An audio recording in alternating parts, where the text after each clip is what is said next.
န်ထန်းကတပြင်းချကမေးလိုက်တော့သည်ဘာများရှိနေတာလဲအရှင်သာဒီလိုတစ်ချက်ကြည့်ကြည့်ပါအောင်ကွေကုန်းကုန်းကစားအုပ်ရီနောက်ဆုံးမျက်နှာအထိလန့်ကမျက်နှာဖုံးကိုဆွဲဖျဲပစ်လိုက်သည်သူ့အတွင်းအားကိုသုံးလိုက်သည့်အခါမျက်နှာဖုံးမှာနှစ်ချမ်းကွဲသွားပြီးအထဲမှပစ္စည်းတစ်ခုထွက်လာသည်လက်တဖော်အားအရွယ်ရှိဖဲသားစာလေးနှင့်ရစ်ပတ်ထုတ်ပိုးထားသောကြောက်စိမ်းပြားလေးတစ်ခုဖြစ်နေ၏ထိုကြောက်စိမ်းပြားမှအလင်းနှန်းတို့လင်းလက်ဖြားကျနေလေသည်ဒီဟာကတကယ်ကိုထူးခြားတာပဲကြည့်ရတာဘိုးဘွေးတွေစီကနေလက်စစ်ကန်ဆင်းသက်လာတဲ့အကျင့်စဉ်တွေကိုမှတ်တမ်းတင်ထားတဲ့ကြောက်စိမ်းပြဖြစ်မဲ့တင်တယ်။ကွေကုန်းကုန်းကအထက်ကအကြောင်းအရာတွေကိုမဖတ်ပြီးသူကပစ္စည်းကိုရှန်ထန်းအားပေးလိုက်ရင်ပြောလိုက်သည်အရှင်သားဒါကအရှင်သားအပိုင်းမှာကြည့်လိုက်ပါအောင်ရှန်ထန်းကရင်တဖိုးဖိုးနဲ့စိတ်လှုပ်ရှားလာမိသည်သူကပစ္စည်းကိုစပွဲပေါ်တင်ကဖဲသားသားကိုဖဲလိုက်ပြီးကြောက်စိမ်းပြအားစတင်ဖက်ရှုလိုက်သည်ဘယ်ဘက်အပေါ်တောင်းတွင်ဟရူကာနဆူချမ်းဆိုသည့်စလုံးကြီးလေးလုံးကိုပြူးနေအောင်ရေးသားထားသည်ထိုစလုံးကြီးများနောက်တွင်ရေးသားထားသောအနီတောက်တောက်လင်းနေသည့်စလုံးအသေးလေးများမှဒီလိုအကျင့်စဉ်ကိုမတင်ယူခင်တင်ဟာတင့်ပါတာတင်းခုပြင်းလိုသည်ဟူ၍ဖြစ်သည်ထိုစလုံးများကိုဖတ်လိုက်ရသောအခါရှန်ထန်းတယောက်လွတ်ချမိတော့မတက်ဖြစ်သွားသည်လက်ခွန်းဘာကြီးလဲဟာဒါကြီးကငါ3ရက်စတိုင်ရှာနေခဲ့တဲ့ဟာလားစိတ်လေးချက်ဟူစိတ်လျှော့ငါလေးစိတ်လျှော့ဘူးလို့လေရှန်ထန်းကသူ့ဘာသာသူစိတ်တည်ငြိမ်အောင်ကြိုးစားလိုက်သည်ပြောမရဘူးအခုချိန်လောက်ဆိုရင်ငါလေးကောင်းပုံမှာကံကောင်းခြင်းတွေရောက်ရင်ရောက်နေမှာသူကအိတ်ကက်ထဲကကြေးမုံကိုထုတ်ကတစ်ချက်ကြည့်လိုက်ပါတော့သည်လခွန်းကြေးမုံကလက်ထဲမှာလွတ်ကျသွားကကျမ်းမြင့်ပေါ်တွင်တစားစီကွဲကြည့်ပြန်ကျဲသွားလေတော့သည်ကွေကုန်းကုန်းကစိုးရင်တကြီးမေးလိုက်သည်စာအုပ်ကဘာမှဖြစ်နေလို့လဲရှင်သားရှန်ထန်းကမဲမောင်ပုတ်သွင်းသည်နေသည့်မျက်နှာဖြင့်ပြောလိုက်သည်ဦးလေးဘာသာလာကြည့်ကြည့်လေကွေကုန်းကုန်းကအသေးအတန်ကောင်းရန်ကဒါကအရှင်သားပိုင်လေးကျွန်တော်မျိုးကြည့်ဖို့မသင့်တော့ပါဘူးဒါကဦးလေးအတွက်ပဲကျွန်တော်အတွက်မဟုတ်ဘူးရှန်ထန်းကအကွေကုန်းကုန်းကိုစပွဲစီတို့ကိုဆွဲခေါ်လိုက်သည်ဟရူကနဆိုးချမ်းကွေကုန်းကုန်းကစာအုပ်ဖတ်ပြီးသည့်နောက်အံ့အားတင်သွားလေသည်ဒါကနဆိုးဟရူကရဲ့ကျင့်စဉ်စာအုပ်ပါလားဟိုရင်တုန်းကအရှိပိုင်းလွန်မြင်မှာသူကပြိုင်ဘက်ကင်းမဲ့နဆိုးဟရူကဟုတ်လားရှန်ထန်းကနားမလဲတဲ့ဖြင့်မေးလိုက်ပါတော့သည်ဦးလေးဒီလိုအကြောင်းကိုရင်ကကြားဘူးတယ်လားကျွန်တော်မျိုးသူ့အကြောင်းကိုရှေးအောင်စာအုပ်တုပ်ထဲမှာဖတ်ဖူးတာပါရှင်သားနဆိုဟရူကာဆိုတာလွန်ခဲ့တဲ့နှစ်ပေါင်း3000တုန်းကအရန်ရက်ဆက်ပြီးတော့အဆိုးသန်းဆုံးလူတစ်ယောက်ပဲကွေကုန်းကုန်းကပြန်စဉ်းစားကပြောပြလိုက်တော့သည်နဆိုဟရူကာကအရှိပိုင်းလွန်ပြင်ခွန်းတိုင်းပြည်တွေကတာမန်ကုန်းကုန်းတစ်ယောက်ပါသူ့ရဲ့တော်ဝင်အစင်အတန်းကအနှိမ့်ကြတဲ့အပြင်သူကကျင့်ကြံရေးမှာလည်းအခြေခံပါရမီမကောင်းမြန်ဘူးဒါပေမဲ့သူကကံအရန်ကောင်းတယ်ပျောက်ဆုံးနေတဲ့တော်ဝင်နေမင်းချမ်းကိုတော်ဝင်စာကြည့်တိုက်ထဲကနေရှာတွေ့သွားခဲ့တဲ့လေပြောင်းနေတဲ့အပိုင်းတွေကအရန်များပြီးအဓိကကျတဲ့လမ်းညွှန်မှာစာအုပ်ထဲမှာပါမလာတော့တင်ယူဖို့အတွက်မဖြစ်နိုင်ဘူးဖြစ်နေလေရဲ့တကယ်လို့တာမန်လူတစ်ယောက်ကသာအတင်းအကျပ်လိလာတင်ယူဖို့ကြိုးစားခဲ့မယ်ဆိုရင်လောဘတက်ပြီးစိတ်တွင်းနဲ့ဆိုပြူစားခံရလို့အသက်ဆုံးရှုံးသွားမှာအသေးချာပဲဒါပေမဲ့နဆိုရရူကကံရောလုံးလာဝရိယကိုတော်တော်ကောင်းတယ်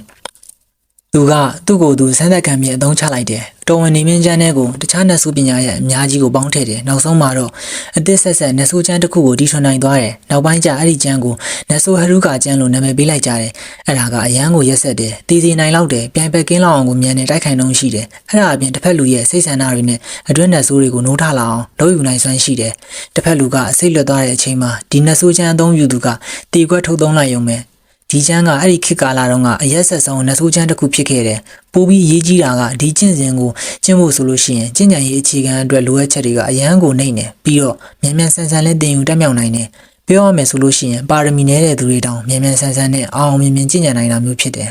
နတ်ဆိုးဟရူကာကဒီနတ်ဆိုးချမ်းတစ်ခုတည်းကိုပဲသုံးပြီးတော့250တဲ့နဲ့ကနဦးစိတ်ဝိညာဉ်အဆင့်ကြီးရောက်အောင်ကျင့်ကြံနိုင်ခဲ့တယ်သူနဲ့အဆင့်တူတွေကသူ့ကိုယူသေးလေးစားကြရတယ်ဘယ်သူမှသူ့ကိုအာမခံရကြဘူး250ဆိုတာတချို့လူတွေအတွက်ရန်ကိုကြားတယ်လို့ထင်နိုင်စရာရှိတယ်ဒါပေမဲ့ထာဝရရှင်သန်ခြင်းကိုရှာဖွေသူတွေအတွက်တော့250ဟာအင်မတန်ကိုတူတောင်းလွန်းတယ်လေ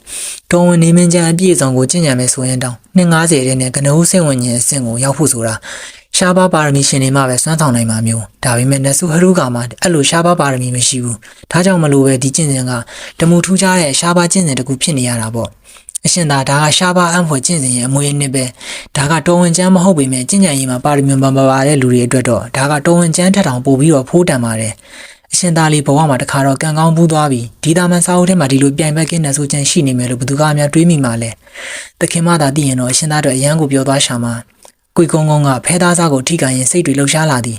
ကွေကုန်းကုန်းအတွေ့အကြုံမှာနတ်ဆူဟရူကာမှာဒဏ္ဍာရီတစ်ခုလိုပင်ဖြစ်နေလေသည်ကုန်းကုန်းတိုင်းကဒီဟရူကာနတ်ဆူချမ်းကိုပိုင်ဆိုင်ဖို့ရရန်အတွက်စိတ်ကူးရင်နေကြသည်သာသူတို့ကနတ်ဆူချမ်းကိုတော်ဝင်ချမ်းအဆင့်နေတောင်မလဲနိုင်ပြီဒီဟရူကာနတ်ဆူချမ်းကဘလောက်အစွမ်းထမှန်သိလိုက်ရသောအခါရှန်ထမ်းမှာစိတ်မသက်မသာခံစားလိုက်ရတော့သည်ဘာဖြစ်လို့ဒီစာအုပ်ကငါ့အတွက်မဟုတ်ရတာလဲဟုတ်တယ်ငါအမိကငါ့အတွက်ပျော်သွားမယ်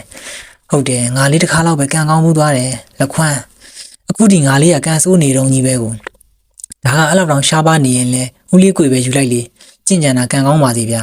သူ့အတွက်မဟုတ်ခဲ့တော့လဲနတ်ဆိုးချမ်းကိုကိုကုန်းကုန်းကအတင်ယူနိုင်ခဲ့ရင်လည်းတိတ်တော်မဆိုးလာကြီးထို့သို့တွေးမိကရှန်ချမ်းကတော်တော်လေးစိတ်သက်သာသွားလေသည်ရှန်တန်းကဒီလိုရှားပါအခွင့်အရေးကိုသူ့အားပေးသည့်အတွက်ကိုကုန်းကုန်းကအံ့ဩသွားလေ၏သူကခေါင်းခါညင်းပြောလိုက်သည်မဟုတ်တာအရှင်သားရဲ့ဒါကအရှင်သားအတွက်ပါကျွန်တော်မျိုးဘယ်လိုလုပ်ယူရဲပါမလဲဒီလိုမျိုးပြိုင်ပတ်ကင်းချင်းစင်နဲ့ကျွန်တော်မျိုးကဘယ်လိုလုပ်ထိုက်တန်ပါမလဲရှန်တန်းကမျက်ဖြူလန့်ပြကပြောလိုက်သည်ဒါဆိုဦးလေးကကျွန်တော်ကိုတင်စီခြင်းနဲ့ပေါ့လေကိုကုန်းကုန်းကရုတ်တရက်တစုံတစ်ခုကိုတွေးပေါက်သွားသည်ဟုတ်ပါရဲ့မင်းသားလေးကဒီချင်းစင်ကိုကြင်ကြံလို့မှမရပဲတနာစရာကောင်းလိုက်တယ်မင်းသားလေးနောက်ဆုံးတော့ဘဝမှာကောင်းတာလေးတစ်ခါတော့ကြုံရပါတယ်သူ့အတွက်မဟုတ်ခဲ့ပြန်ဘူးမိုးနယ်မင်းကြီးရေဘာဖြစ်လို့ကျွန်တော်မျိုးရဲ့မင်းသားလေးရဲ့ပေါ်ဒီလိုလုပ်ရတာလဲတခြားရွေးချယ်ရမရှိတော့မှတော့ကြည်ရတာကျွန်တော်မျိုးရဲ့ဓာတ်ကိုကျင့်ကြံရတော့မယ်ထင်တယ်စိတ်တွင်လွန်ဆွဲလို့ပြီးသွားသောအခါမှာကိုကုန်းကုန်းကသူ့မင်းသားလေးရဲ့မိန့်ကိုနာခံရန်ဆုံးဖြတ်လိုက်တော့သည်မင်းသား73ကငါ့ကိုအရန်ယုံကြည်တာပဲဖြစ်ရမယ်လွန်ခဲ့တဲ့အနှစ်20တုန်းကအနန်းတွင်းတွေကရတနာတွေကိုခိုးပါတယ်ဆိုပြီးကျွန်တော်မျိုးကိုဆွဆွဲခဲ့ကြတယ်ကျွန်တော်မျိုးရဲ့အသက်ကိုကေခဲ့တာကိုလို့တော်လန်ပါပဲကျွန်တော်မျိုးကပညာရည်ချင်းသိမ့်မရှိပေမဲ့သူတစ်ပါးရဲ့ကျေးဇူးတရားကိုပြန်ဆက်ရကောင်းမှန်းတော့သိပါတယ်ကိုလို့တော်လန်သာတက်ရှိထင်ရှားရှိနေတော့ကကျွန်တော်မျိုးသခင်မအပေါ်စေရင်စေတနာအပြည့်နဲ့ပြုစုခါစားခဲ့တာပါအခုသခင်မမရှိတော့တဲ့အခါမှာကျွန်တော်မျိုးရဲ့တစ္ဆာဆောင်တည်မှုတွေအားလုံးကအရှင်သားစီမှာပဲရှိပါတယ်ကျွန်တော်မျိုးဒီဟေယူကနဆိုးချမ်းကိုနေ့စဉ်မပြတ်တိချာစူးစမ်းပြီးကြင်ကြံပါမယ်ပြီးတော့ကျွန်တော်မျိုးအသက်ရှင်နေသည့်အရှင်သားကိုကျွန်တော်မျိုးရဲ့အသက်နဲ့အကာအကွယ်ဆောင်ရှောက်သွားပါမယ်လို့မိုးနယ်မင်းကြီးစီမှာတိုင်တယ်ပြီးတစ္ဆာဆိုရတယ်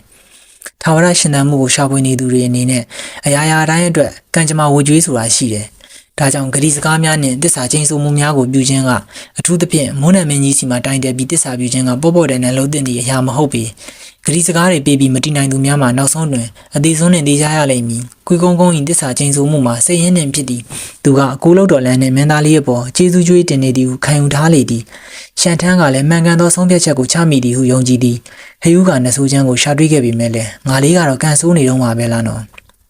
ရှန်ထန်းကမပြောနိုင်မဲတန်ပြစ်ချလိုက်၏ဒီအခွင့်အရေးကိုချင်းကောင်းစီကလူယူလိုက်တော့အခုသူကဘလို့အခြေအနေရှိလဲမသိဘူးရှန်ထန်းကချင်းကောင်းအမိရှိကုန်းကုန်းငယ်လေးကိုရုတ်တရက်သတိရသွားသည်ရှန်ထန်းတွေ့ဘူးသမျှတွေတွင်ချင်းကောင်းကကံအကောင်းဆုံးလူဖြစ်လေသည်